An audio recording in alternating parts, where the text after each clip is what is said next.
नमस्कार, प्रणाम। जी हाँ, आज हम बात कर रहे हैं पवन सिंह के बारे में और ज्योति सिंह के बारे में। जी हाँ, आप लोग काफ़ी दिनों से मुद्दा इसको उठाए और अभी तक ये मुद्दा चल भी रहा है।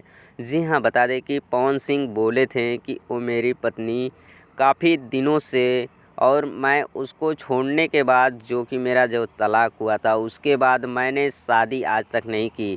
जी हाँ, वो मेरी धर्मपत्नी काफ़ी बहुत ही अच्छी थी और उसमें कुछ विवाद भी आ गया था जो कि पवन सिंह उसको अब एक करने वाले हैं।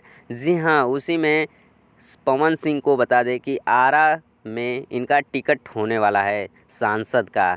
जी हाँ, उसी में कुछ खबर भी आ रही हैं कि पवन सिंह एक होने वाले हैं या नहीं होने वाले हैं। तो आप लोगों को इस वीडियो में हर एक जानकारी आप लोगों को मिलेगा। इस चैनल पे बने रहिए और इस चैनल को सब्सक्राइब कर दीजिए। आप लोगों को हर एक अपडेट आप लोगों को मिलेगा। और बता दें कि पवन सिंह कुछ इंटरव्यू और कुछ वीडियो में भी बोले हैं कि वो ज्योति सिंह मेरी बहुत ही अच्छी धर्मपत्नी थी, जो कि उसके ना कहने पर मैं आज यहाँ तक।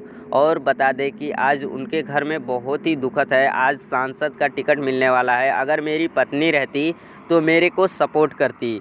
तो फाइनली आप लोग ही कमेंट करके बताइए कि अगर पवन सिंह और ज्योति सिंह एक होंगे तो फाइनली आप लोग ही बताइए कि एक होंगे या नहीं होंगे। उसके बाद आप लोगों को लेटेस्ट वीडियो मिलेगा। और उससे पहले बता दें कि अगर चैनल पे नए तो चैनल को सब्सक्राइब करके ही जाइएगा। मिलते हैं नेक्स्ट वीडियो में आप लोगों को भोजपुरी लेटेस्ट वीडियो के साथ।